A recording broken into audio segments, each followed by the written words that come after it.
Welcome back, dear friends, to the Crimson Academy's course on Release the Sun by William Sears.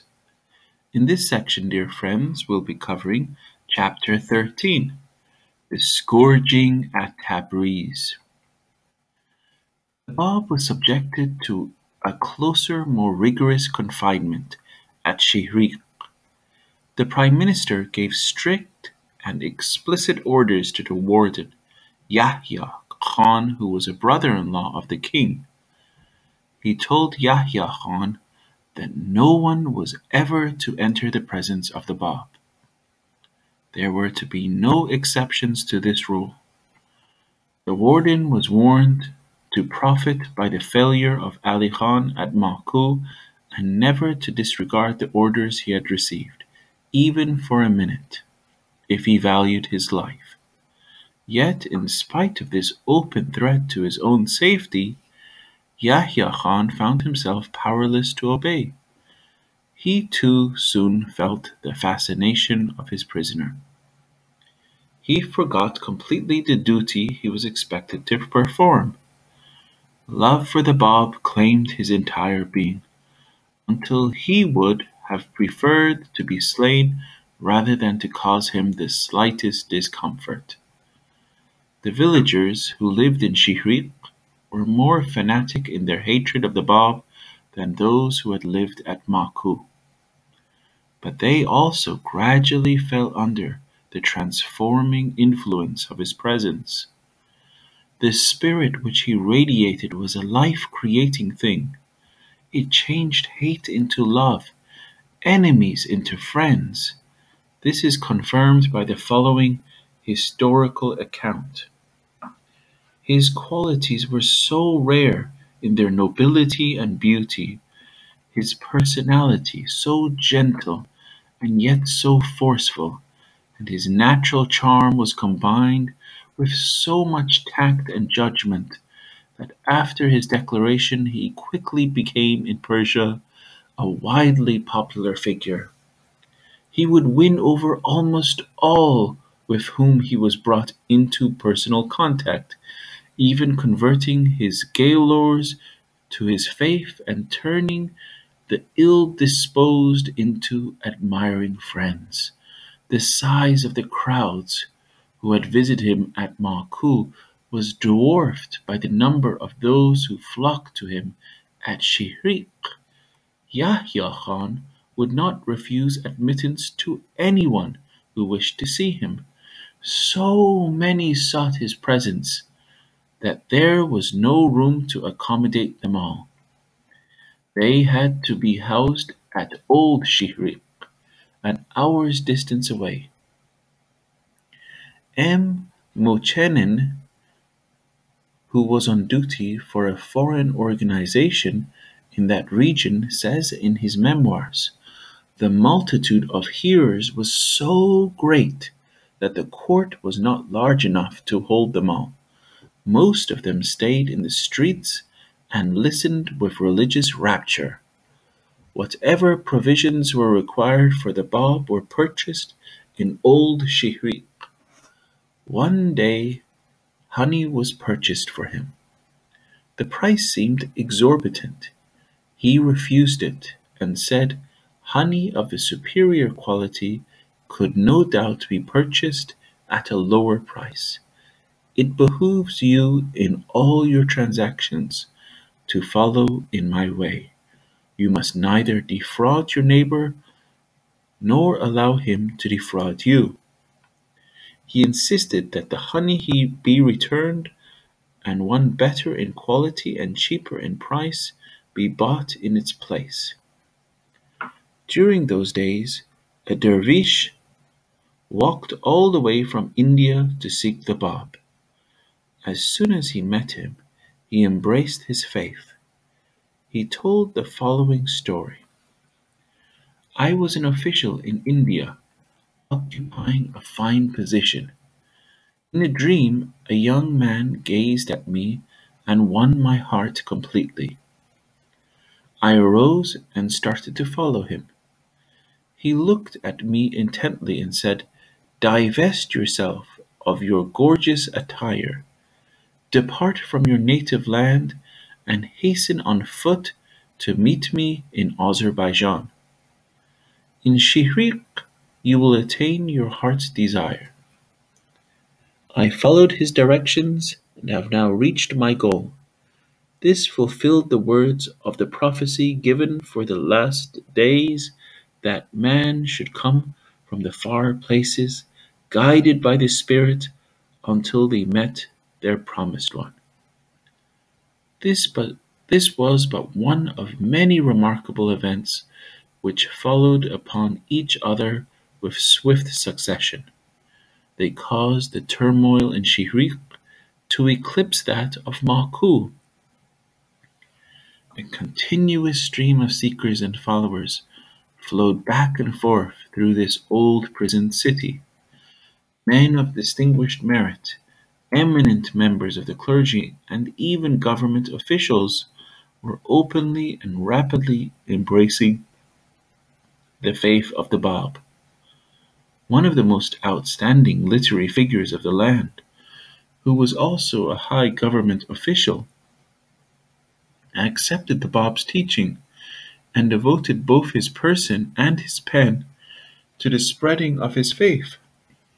He was called Dayan by the Bab.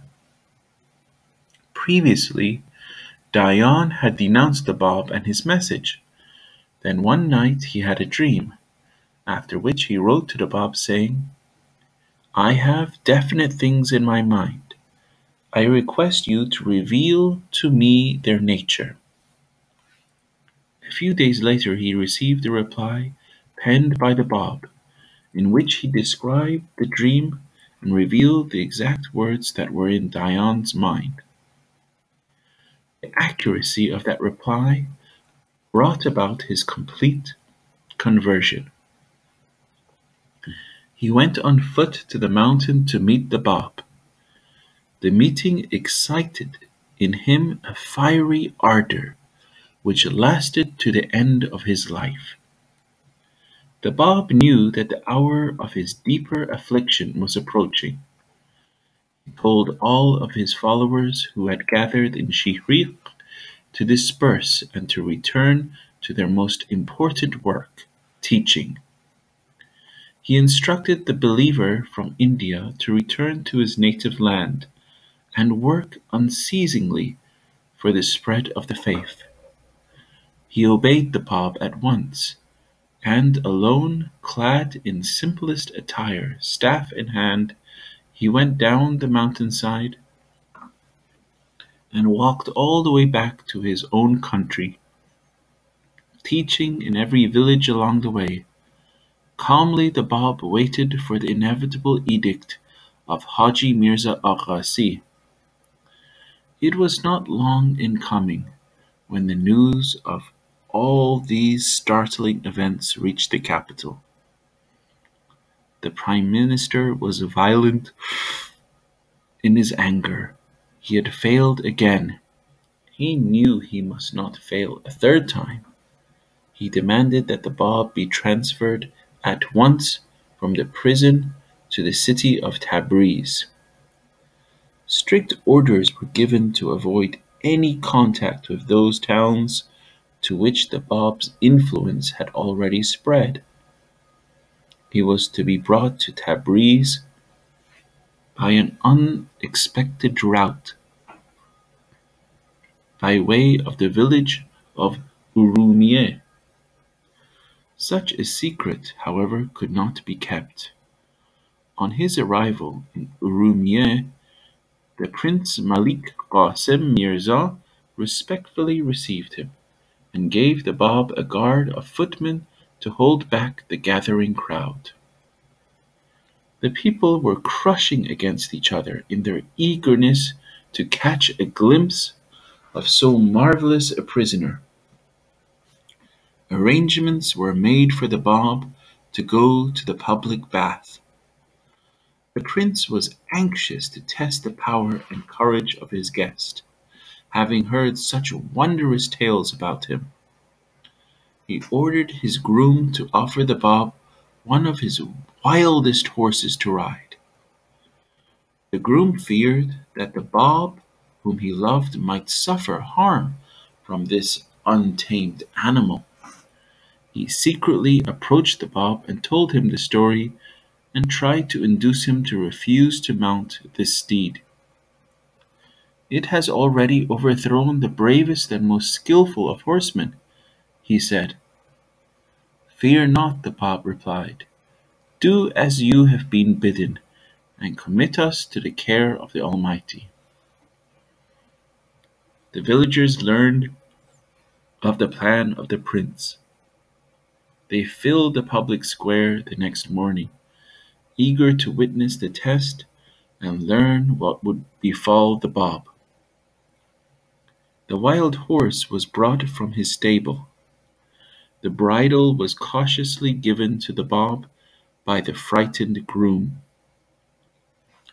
The Bab quietly stepped toward the animal. Gently he caressed the steed and then slowly placed his foot in the stirrup. The horse stood motionless as the Bab mounted. He rode the animal to the public bath. All along the way people tried to rush in from every side to marvel at such a miracle and to offer their belief in his faith. On his return from the bath, he again mounted the same horse and was once again acclaimed by the townspeople. As soon as the Bab left the public bath, the people of Urumiyeh rushed to take away all the water from that place and carry it in containers to their homes in all parts of the village. There were some who remembered the closing words of a prophecy given for the time of the Promised One's coming, which said that the lake of Urumiyeh will boil up, will overrun its banks, and inundate the town. When the Bab was told that many people had spontaneously arisen to accept his faith because of these remarkable events, which they considered to be miracles, he sadly quoted the words, "Think men that when they say, 'We believe,' they shall be let alone and not put to the proof?" The comment was fully justified by the attitude of these same people of Urumiyeh when later they heard the news of the dreadful treatment which the Bab had suffered at Tabriz. Hardly a handful of those who had so eagerly proclaimed their belief in his cause on that day remained faithful. Miracles the followers of his faith were to learn are but a secondary proof, and of value only to those who witness them. Of themselves miracles have no lasting value. It was now as it had been in the time of Christ, for when Jesus miraculously healed the 10 lepers, only one remained to thank him. He said, "Were there not 10 cleansed? But where are the 9?" Tales of what had happened in Urumiyeh raised the head of the Bab and his escort, causing a great wave of enthusiasm. Tabriz in particular was in the throes of the wildest excitement.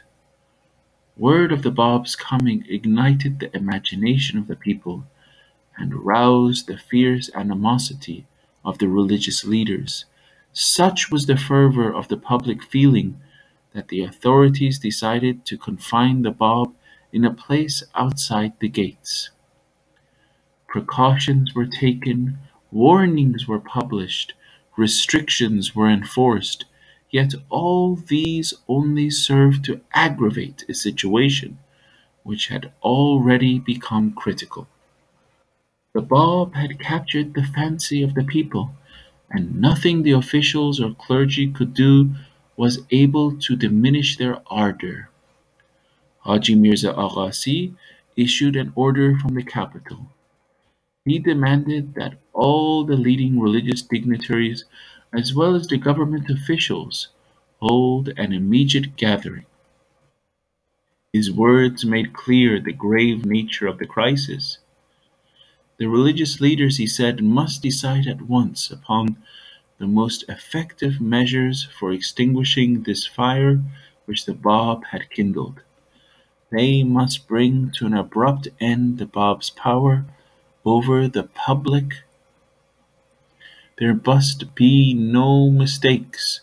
The Bab must be summoned before this important gathering, and there he must be humiliated in such a manner as would permanently undermine his influence. The Bab was well aware of the Prime Minister's purpose.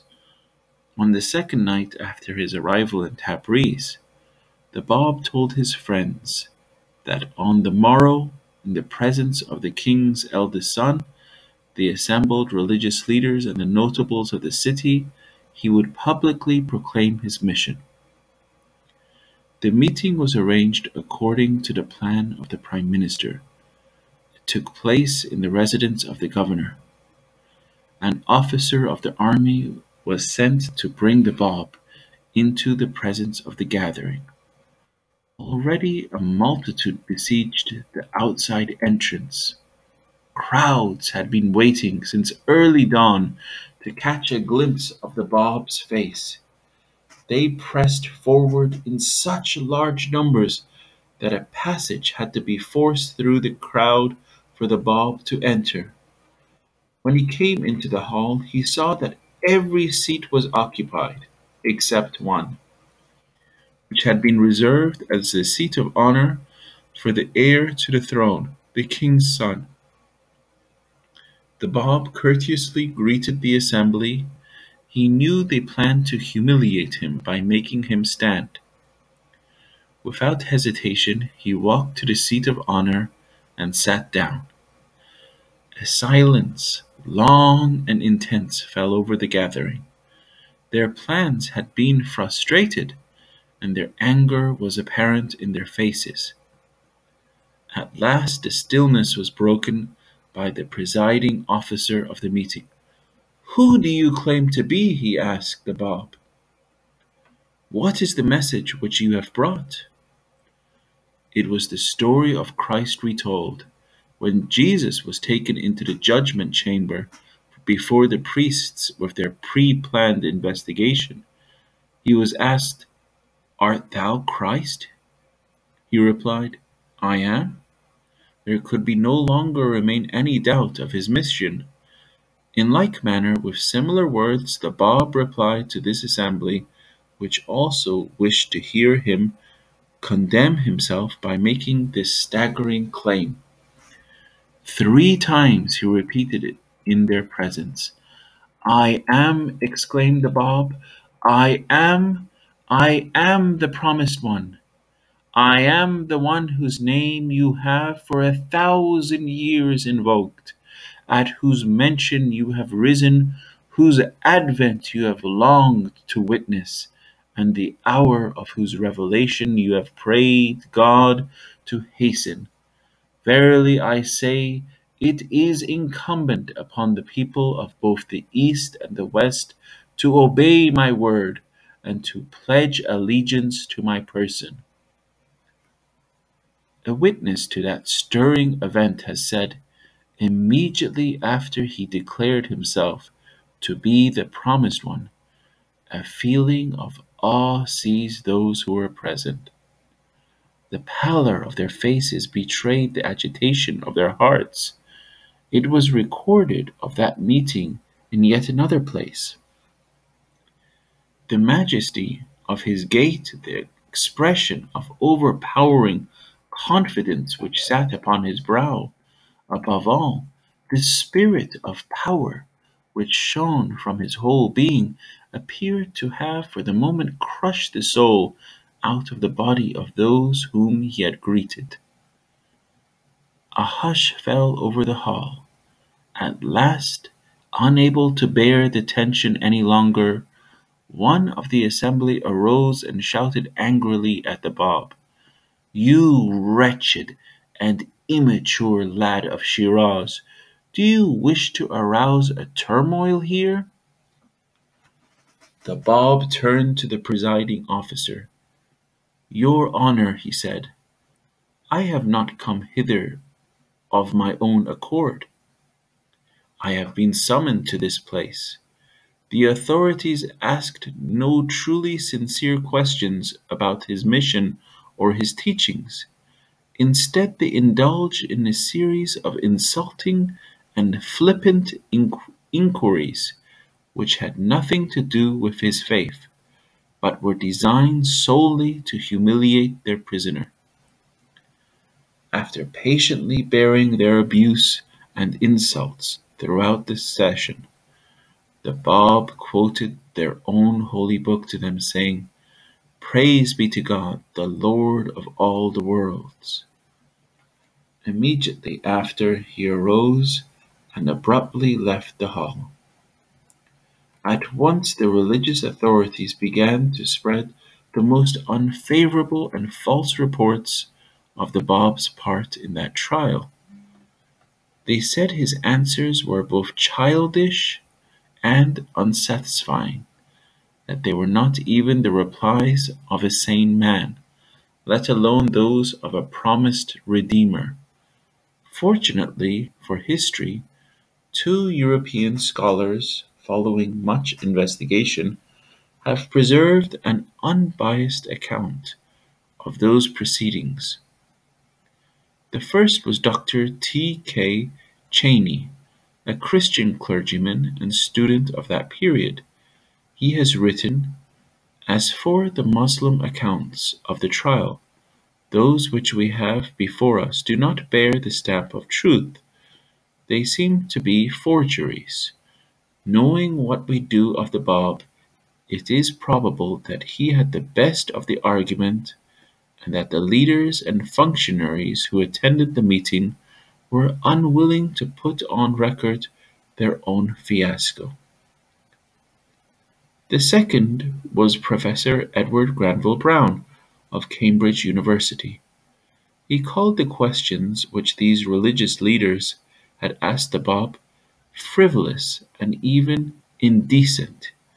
He writes of that trial that the whole examination was a farce throughout, that the sentence was a foregone conclusion, that no serious attempt to apprehend the nature and evidence of the Bab's claim and doctrine was made, and that from the first to last a systematic course of browbeating, irony, and mockery was pursued, appear to me to be facts proved no less by the Mohammedan than by the Babi accounts of these inquisitorial proceedings.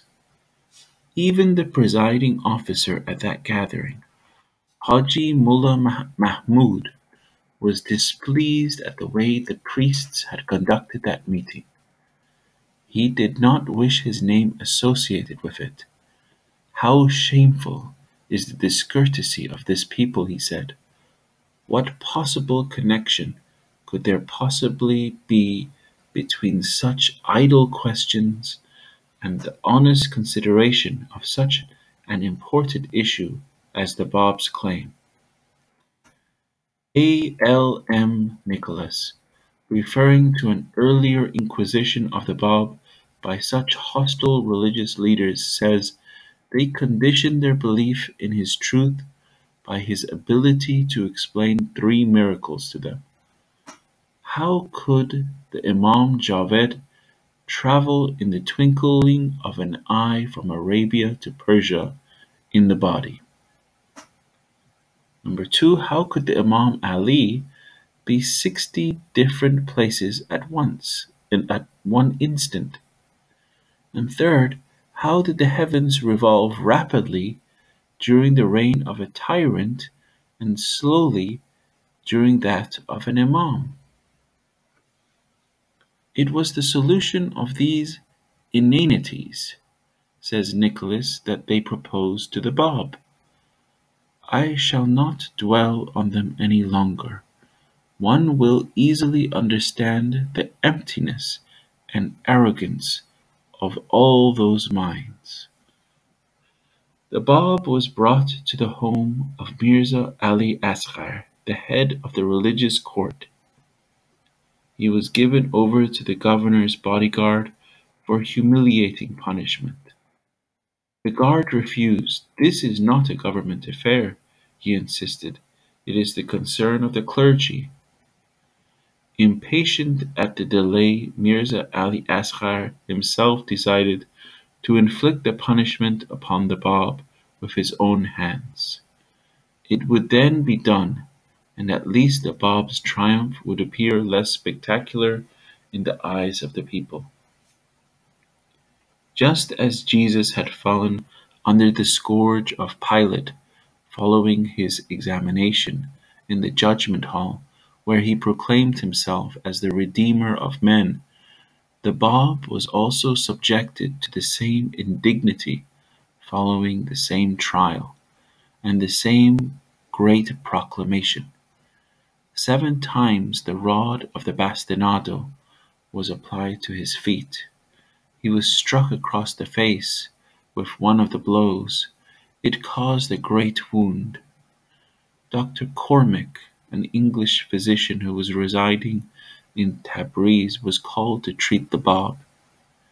He has set down his impression of the Bab, gained during those meetings. He was a very mild and delicate-looking man, with a melodious soft voice which struck me much. On my saying that I was willing to know something about his religion, as I might perhaps be inclined to adopt it, he regarded me very intently on my saying this and replied that he had no doubt of all Europeans coming over to his religion. In fact, the doctor added, his whole look and deportment went far to dispose one in his favour. The Bab was not released after his scourging. He was marched back under heavy guard to the prison of Shihriq. However, he left behind him in Tabriz the memory of a great victory. Many who had been opposers became followers, many pointing a finger at the cruel behavior of the religious leaders recalled the well-known prophecy about the Promised One. In that day most of his enemies shall be the religious authorities. To those who felt great anguish because of the cruelties inflicted upon the gentle Bab, these words of his brought comfort. Be patient, for verily God hath vowed to establish thy glory in every land, amongst all who dwell on earth. The trial in Tabriz had enabled the Bab to set forth clearly the fundamental features of his faith. It had also enabled him to destroy, in brief and convincing language, the arguments of his enemies. As Jesus had said, "My teaching is not mine, but his that sent me." The Bab too made it plain that his message was an outpouring from one greater than himself. His purpose was to proclaim the word of God as a messenger of God. The people were free to believe or not, as they chose. When the Bab returned to the prison fortress of Shihriq, he wrote a moving letter denouncing the treacherous Prime Minister Haji Mirza Aghasi. It foretold his downfall soon to come. This was written as a warning to all such leaders who, refusing the truth themselves, had shut the door in the face of those whose destiny they held in their power. The Bab gave the letter to one of his disciples and told him to deliver it personally into the hands of Haji Mirza Aghasi. The letter was called the Sermon of Wrath. It began with the words, "O thou who hast disbelieved, From that hour the dreadful consequences which had already befallen so many who had persecuted the Bab and his followers began to descend upon the ringleaders of his Tabriz torture. The head of the religious court, Mirza Ali Asghar, who with his own hands had scourged the Bab in the prayer house, was despised and feared by a people who had sickened of his leadership, and which prayed to be delivered from his evil ways. Mirza Ali Asghar was suddenly struck with paralysis after enduring long and excruciating pain. He died a miserable death. Following his death, his office was permanently abolished in Tabriz. The very name of the institution which had been associated with his name became abhorred by the people and was used as an insult. The king himself, Muhammad Shah, did not escape this retribution. He had been weak enough to listen to the promptings of the prime minister and had refused to meet the Bab. In spite of his personal letter requesting such an audience, the king instead had banished the Bab to a remote prison. No sooner had he agreed to issue that order than he was afflicted with an abrupt reversal of fortune. Several parts of his kingdom broke out in revolt. His health declined rapidly. Finally, at the early age of 40, he fell a victim to a complication of maladies which the Bab had foretold would in the end devour him. The prime minister, Haji Mirza Aghasi, who had been the chief conspirator in the outrages committed against the Bab, was made the major target of this avenging wrath. Scarcely a year and 6 months from the moment he first came between the Bab and the king and prevented their meeting, he was hurled from power. While the Bab was still in the prison to which Haji Mirza Aghasi had condemned him, and from which he had sent the sermon of wrath, the prime minister was dismissed in disgrace from his post. He was stripped of all his dishonestly acquired property and riches. C. R. Markham's History of Persia says, Haji Mirza Aghasi, the half-crazy old prime minister, was sedulously collecting wealth for himself at Tehran at the expense of the wretched country. The governorships of provinces were sold to the highest bidder, who oppressed the people in a fearful manner. When knowledge of the enormity of his graft and thefts became known, he had to flee for shelter from the anger of his countrymen. Haji Mirza Aghasi had expelled the Bab from his home and banished him to a far place. Now he, in turn, was expelled from his native country and banished to Iraq, where he fell a victim to disease and sorrow. Gnawing grief sickened his life, says the journal Asiatique. History has recorded these words of the last days of Haji Mirza Aghasi. He met his death in circumstances of abject poverty and unspeakable distress.